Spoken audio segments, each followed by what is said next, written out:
السلام عليكم. لا تنسوا الاعجاب بالفيديو والاشتراك في القناة تشجيعا لنا لنستمر بنشر المزيد ان شاء الله. قال ايه بقى؟ في نص الليل عايزين ياكلوا شاورما، والمشكله الكبيره لا عندي العيش بتاع الشاورما ولا هينفع بالليل اقوم اعجن واخبز. اسكت بقى؟ لا ما اسكتش، قمت عملت لهم احلى سندوتشات شاورما. يلا نشوف بقى عملناها ازاي، بس يا ريت ما تبخلوش علينا باللايك. في الاول طبعا قمت كده وفتحت الفريزر وطلعت منه صدر فرخه، وبعد كده اخدت بقى صدر الفرخه ده على الميكروويف، خليته يفك معانا، وبعد كده اخدته قطعته شرايح زي البانيه بس يكون سمكها اكبر شويه. بعد كده اخدت بقى شرايح البانيه ده قطعتها لقطع صغيره جدا، شرايح رفيعه جدا بالحجم اللي انتوا شايفينه، بحيث بس ان صدر الفرخه في الاخر يطلع لي كده كميه شاورما كتير. هركنهم بقى على جنب، وجبت بعد كده بصلتين يكون حجمهم كبير هقطعهم برده شرايح رفيعه. وانا هنا هكتر برده كميه الخضار، لان زي ما انتوا شايفين الحاجه بره بقى سعرها غالي قوي سواء كان فراخ او لحمه، فانا كترت هنا كميه الخضار شويه علشان بس في الاخر الكميه تجيلي كتيره. بعد ما قطعت البصل جبت كمان قطعه من الفلفل الاحمر والفلفل الاصفر وقطعتهم لقطع صغيره، وجبت كمان فلفل اخضر. وطبعا لو مش متوفر عندكم الفلفل الالوان ممكن تستكفوا بس بخطوه الفلفل الاخضر. بعد بقى ما قطعت كده كل كميه الفلفل معانا هناخدها برده وهنركنها على جنب. جبت بعد كده طاسه وحطيت فيها 3 معالق كبار من الزيت، ويا ريت ما نكترش الزيت اكتر من كده. وبعد كده حطيت فيها الفراخ، وطبعا النار لازم تكون عاليه جدا علشان بس الفراخ ما تنزلش الميه بتاعتها وتنشف معانا. وهنا كمان زي ما انتم شايفين اول لما الفراخ اخدت لون من تحت على طول قلبناها على الناحيه الثانيه. انا عايزه هنا اشوح الفراخ وخليها تاخد لون ذهبي وجميل زي ما انتم شايفين كده. بعد كده هناخد بقى البصل وهنحطه كده على الفراخ وهنديلهم كده تقليبه مع بعض. بعد كده بقى هنضيف عليهم معلقه صغيره من الملح، كمان كده شويه من الفلفل الاسود، وكمان شويه من خلطه الدجاج المشوي بتدي طعم حلو قوي مع الشاورما، وكمان شويه من البهارات المشكله، على كمان شويه كده من بهارات الفراخ، على كمان شويه من البابريكا. وهقلب بقى كل البهارات دي مع الفراخ. وطبعا اول لما حطيت البصل على الفراخ كنت هديت النار وخليت النار هاديه معانا. هضيف بقى حوالي 5 معالق كبار من الميه، وهسيب بقى الفراخ كده حوالي 5 دقايق لحد ما بتستوي معايا. اول لما الفراخ تستوي معايا بالشكل اللي انتوا شايفينه خلاص داخله على السوا، هجيب بقى كميه الفلفل الالوان اللي احنا كنا مقطعينها وهبدا كده اضيفها على الفراخ وهديهم تقليبه مع بعض. وهنا بقى على نار هاديه هنسيب بقى الفراخ كده حوالي دقيقتين 3 لحد ما بتستوي معايا.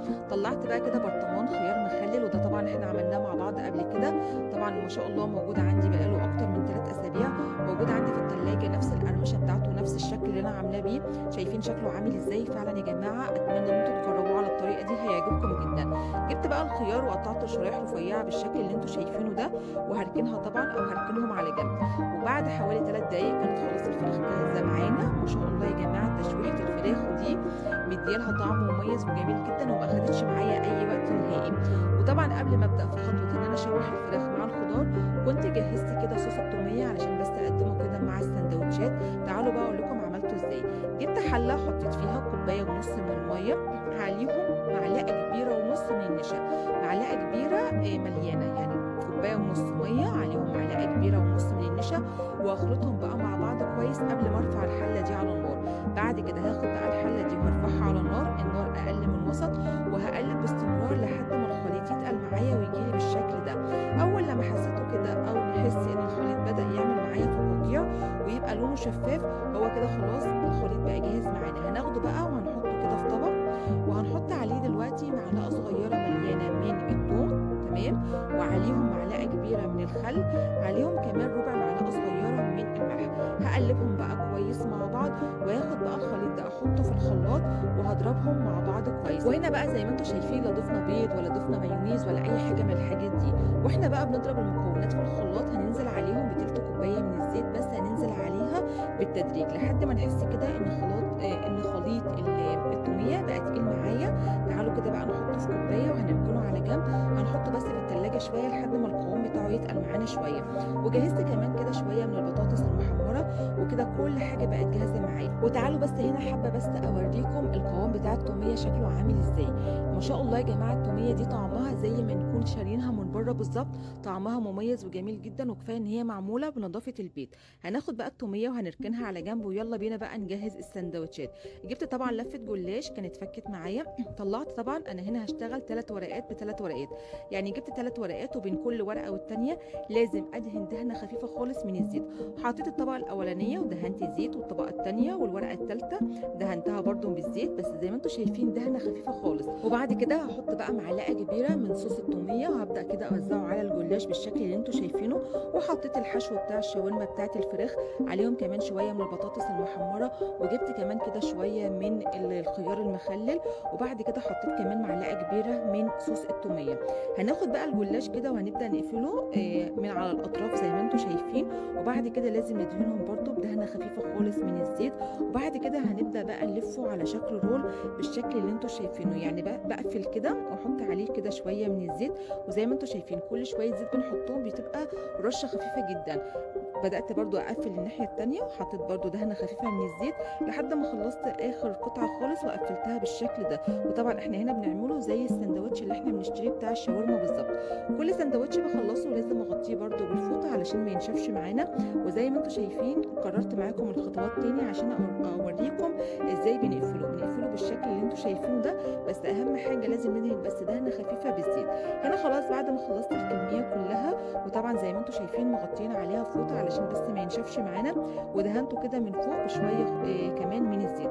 جبت بقى الجريل على النار، والنار في الاول بتبقى عاليه جدا لحد ما الجريل يبدا يسخن معانا. هندهنه كده بدهنه خفيفه خالص من الزيت، واول لما نحط عليه سندوتشات الشاورما بنهدي بقى النار علشان نضمن ان الجلاش يستوي معانا جدا.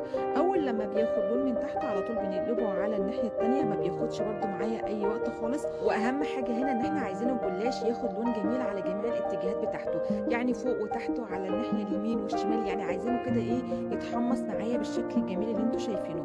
اول لما يتحمص معايا كده هبدا بقى اخرجه على طول. ويا ريت بقى في الوقت ده لو تنزلوا تحت في الكومنتات وتكتبوا لي بتتابعوني من انهي بلد. انتوا عارفين انا بحب اشوف كومنتاتكم جدا وبفرح بيها، وفعلا بحاول على قد ما اقدر ارد على اكبر جزء فيها. هناخد بقى سندوتشات الشاورما ونحطها في طبقه تقديم.